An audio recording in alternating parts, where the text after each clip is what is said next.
doing the laws of Shabbat this year, and today we're going to talk about writing on Shabbat and erasing. I wanted to thank my dear student and friend from Marina Del Rey, Elijah Kohanim, for giving me the idea of talking about this specific subject. And by all means, you could WhatsApp me, call me, email me if you want a certain subject on Shabbat that we should go into. Now, we know one of the 39 things that's forbidden on Shabbat is writing and erasing. Now, erasing and writing are one of the 39. It's mamish like desecrating Shabbat, lighting a fire. Now, why is this forbidden? What was the source, right? Everything that's forbidden to do is because it's forbidden for us to mimic and copy what was done in the Mishkan, in the holy tabernacle that Moshe Rabbeinu built. So how was the classical, authentic malacha done? They needed to write on all the different columns of the Mishkan to know, like a Lego, which one goes into where. Like those people that have a sukkah, a lot of people you see, they'll spray paint to know that this is the left side, that's the right side, and this, so it's not, it won't be like a puzzle and taken 10 times or triple the time, right? When you know A, B, C, D, right? Which one of these columns? So since when they were building the Holy Mishkan, they had to write on each one of the sockets and the poles a specific number, not a number, but a Hebrew letter to know where it belongs on the east, west, north, or south, so they could put it together quickly and efficiently. So it's forbidden for us, therefore, to write. Now, how much do you have to write to be transgressed from Torah law, writing on Shabbat? You have to at least write 2 letters. And that's also the Av Malacha. Now, what are the subcategories of writing on Shabbat? This is very interesting. Actually, I didn't know this after all these years. If you draw a picture, that's a Tolda. That's a subcategory. It's forbidden from Torah law. Because a picture says 1,000 words. So if 2 letters are forbidden from Torah law, for sure, right? If you write a picture or any type of image, like a triangle, especially in chemistry or trigonometry, right? Or for an architect, sometimes a triangle will be much easier to write a triangle. It's more clearer when you write a picture than you write a word, because the person doesn't have to imagine, he'll quickly understand. So, for example, it's forbidden from Torah law to write a Magen David, the Star of Jews, a square. That's forbidden from Torah law because it's a subcategory of Kotev. Now, in order there's a very important rule regarding writing on Shabbat, and that is, in order to be forbidden from Torah law, you have to write with an ink that is permanent, right? Not like, sometimes kids have these, on these games, it's a type of ink, it disappears after like 20 minutes, right? So or it's like spies have a thing. They write a thing for a fellow spy to see, and then in the James Bond time, the olden days, that's not. So the material that you write on has to be permanent, like paper, or like on skin, like a Torah, right? How we write a Sefer Torah, or mezuzah, or tefillin. So if one of these 2 conditions are missing, either the material that you write on is not permanent, is going to wither away, and is not made for normal permanent writing, or the ink that you're using is not permanent, it will only be forbidden from rabbinical law. So examples of permanent ink is like paint, ink, the hand quill, the ones that you dip in. Before that we had the modern pen or even pencil. Pencil is permanent, so pencil is still from Torah law. But for example, the Rambam brings a very interesting case. If a person writes with a marker on a lettuce, that will be only rabbinic because the lettuce will die and wither away, right? A lettuce is not a permanent type of item, right? Both what you're writing with and writing on needs to be a permanent type of thing. But the Mishnah Berurah points out that even if you use an ink that's not permanent, and write on something like the case of the Rambam, like a lettuce, a large piece of lettuce, or there's some trees I used to have in our old house, remember? It was like a big leaf. That leaf, since it's not dried out, it's going to wither away and die. It's not like a papyrus or a cloth, like you write the classical Sefer Torah on, something that's going to disintegrate and wither away. It still would be asur mid'Rabbanan, right? To write on. Now, the most practical case of writing and erasing. So let's not forget, the same way that it's asur to write on Shabbat, it's also forbidden to erase on Shabbat. Again, as we spoke about this last week, there's many malachos that it's like the positive and negative is forbidden, right? It's asur to light fire, it's asur to extinguish fire. It's asur to write on Shabbat, it's asur to erase on Shabbat. By the way, erasing on Shabbat is only asur min ha'Torah if you are erasing in order to write again. But if you just erase and then throw the paper away, that's only asur mid'Rabbanan, right? It has to be moichek, it has to be erasing, because, right, we've said this hundreds of times in our shiurim in the last year and previously. On Shabbat, in order for it to be from Torah law, it has to be a very constructive type of malacha. Now, the most common example of writing and erasing is decorating a cake on Shabbat. If a person is absent-minded, one should not do that. So with one of these cream puff things, right, that you're icing utensils, if you have a undecorated cake on Shabbat, it's forbidden. The Orchos Shabbos brings one of the classical svarim that I didn't know how popular it was, because in my time it wasn't around when I was in Kotel, but recently it's become extremely popular in the last Rabbi Reuben Sefer. So he brings a case that all the poskim would agree. On Shabbat, you're not allowed to come and use frosting cream to make images on your cake, like we said before, like a triangle or roses sometimes they put, or a menorah,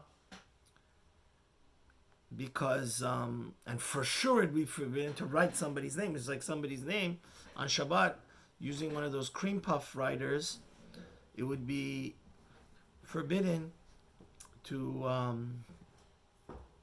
do that on Shabbat, because even though it's not, obviously, this would be a classical case of, would that be forbidden from Torah law? No, right? Because a cake is not permanent surface, and the cream is not a permanent type of ink. But still, in some ways, the rabbinical law is the whole security system. If we don't keep the Rabbanans, the whole Torah goes down the drain. So therefore, we have to be meticulous not to decorate cakes or write on cakes on Shabbat, or even etch into them. Like sometimes, we're not allowed to decorate, write, or etch into cakes on Shabbat. Now going to the many times people, Baruch Hashem, have anniversaries, the most important day that people get together to celebrate. A lot of times in kiddushes, people sponsor the kiddush in honor of a bar mitzvah, a birthday, an anniversary. There should only be simcha and health and wealth, and bracha and atzlacha for Klal Yisrael, and shalom. So the poskim write that if it says like happy anniversary, so in a way you're, mid'Rabbanan, it's asur on a real paper to rip up and destruct the thing, because that's a type of erasing, right? When something is legible and readable, right? And by you ripping it apart, you can't read the letter anymore. That is a subcategory of erasing. So what about here? You want to take a knife and you want to cut through the letters, because you want to make sure everybody has a piece of that juicy, creamy cake or pie. So is it forbidden? You're erasing the happy birthday, happy bar mitzvah, happy thing on the... So the poskim give 3 different reasons why this is permitted. First of all, like we said, this is probably the 5th or 6th time we're repeating it, but it's important. Repetition causes us to actually remember the shir, and it shouldn't go in one ear and go out the other. So, since this whole thing is the Rabbanan, and the poskim bring a proof from Siman Resh Nuntet in Shulchan Aruch, that we know in the olden days they used to have very unsophisticated ovens, right? So their ovens, what they used to do in the olden days is they used to put a type of putty, like a Play-Doh, around it so the heat wouldn't escape. So the Shulchan Aruch says, are you allowed to take the food out on Shabbat and take the putty out? You're destroying. It's like, on Shabbat it's usher to build and it's usher to destroy, right? Again, that's one of those positive, negative malachos, right? So the Shulchan Aruch writes, this is not concerning destroying the oven, because originally the putty and Play-Doh that was put around the air cracks of the oven was just made so the challah and food would stay hot, right? And the heat wouldn't escape. So the poskim say the same way you're allowed to take off the putty around the oven, you're allowed to, and it's not considered soter, destroying on Shabbat. Same way here. Since the writing was only derabanan, and you didn't write on Shabbat, right? It was from before Shabbat. This is not the classical malacha. And even midirabanan, it would be mutter to cut the cake, and by cutting the cake, you would cut through the letters. And secondly, we know that it is not forbidden on Shabbat. Another one of the lamitet malachot, and this is why women, perhaps maybe next week, or we'll give a shir on cosmetics, because one of the lamitet malachot is women are not allowed to put lipstick on Shabbat, right? Because it's usher to paint. But is it usher to paint, to put food coloring on a cake and make it, like, let's say I love blue. Blue's my favorite color. Everything is better in blue, I tell my kids and son-in-laws. So it's not usher, even though it's usher to paint on Shabbat and put lipstick, even though lipstick is not permanent. But the same way that we say, usually there's no makah b'patish, but really ba'ochlin. It's not necessarily forbidden to make sushi on Shabbat. By food, also, borer is also allowed. A lot of times there's the famous heter of the Rashba based on the Gemara, derech achila. The Torah allows you to eat on Shabbat, right? So same thing here. Since there's no prohibition, there's no isser on, so to see, putting food coloring and changing the color of food on Shabbat, there's no isser of erasing food, right? Even though you're maybe erasing a triangle or Magen David, or erasing a so you're allowed, and you're allowed to cut the cake for that reason, right? And the third reason why you're allowed to cut the cake, the let's say Sheva Brachos, that also happens a lot on Shabbos. Sheva Brachos, maybe they write Mazel Tov to the Chatan and Kala. Let's say the Kala's name is Abigail or Tamima. So the issue over there is that so we said before, the only time it's usher to midoraita, that it's usher to erase, is if you're erasing something like a Sefer Torah. Let's say somebody's writing a tefillin. He wrote, instead of God, Hashem's name, Yud Kei Vav Kei, he wrote a Dalet, because sometimes people get mixed up. So if he's trying to repair a Sefer Torah, that's only the Isur Daraisa Mina Torah of erasing, right? Because you're going to erase it. You're not going to throw the whole Torah away. It took you a year to write it. You're going to erase it, then you're going to write again, right? That's the only type of erasing that's also from Torah law. But since this type of erasing, obviously, when you cut the cake, you're not going to write it again. It's not. We said before, you're not allowed to decorate a cake or engrave anything into it on Shabbat. So it's not even midorabanan. It's like mekalkel. We know on Shabbat a lot of times it becomes nothing is constructive here. And we know we don't see in Shas or in the poskim that the Chachamim forbid you to cut a cake on Shabbat, even though you're cutting through the letters. And now if the poskim do bring, if somebody's uncomfortable because he feels it's erasing, it's praiseworthy. If somebody wants to go above the letter of the law and only have somebody else cut it, and then his mouth only, right, erase the happy H of the birthday. If you want to be machmer and you personally not cut the cake, have somebody else cut the cake, or a goy cut a cake. But definitely it's not considered erasing once you munch on the piece of the letter in your mouth. That already, because again, then there would also be to be toichen, right? We know it's also to crush things on Shabbat. So everything you crush when you chew it. So in your mouth there is no malacha anymore. Now, Rav Ovadia brings, amongst many other poskim, that for sure there's no reason to be machmir if, like on a chocolate Hershey bar, it says Hershey's Kisses, it's engraved kiss on it. Or a Hershey's bar, or Kit Kat, or on a tea biscuit, especially like the Kedem tea biscuits, it says the name of the company. That, even Rav Ovadia says, even those that are uncomfortable and want to be extra machmir by the cake, those doesn't matter whether it's engraved the name of the chocolate bar or it's pressing out, right? Because there's two types of engraving, right? Sometimes the name is above the surface, or sometimes it's engraved inside. Whether it's protruding out or going in, you could bite it and eat it, because also that already is with your mouth. Like we said, mouth is not an isser. And you should know, there are some poskim that hold it's only asur min hatayra to write in Hebrew.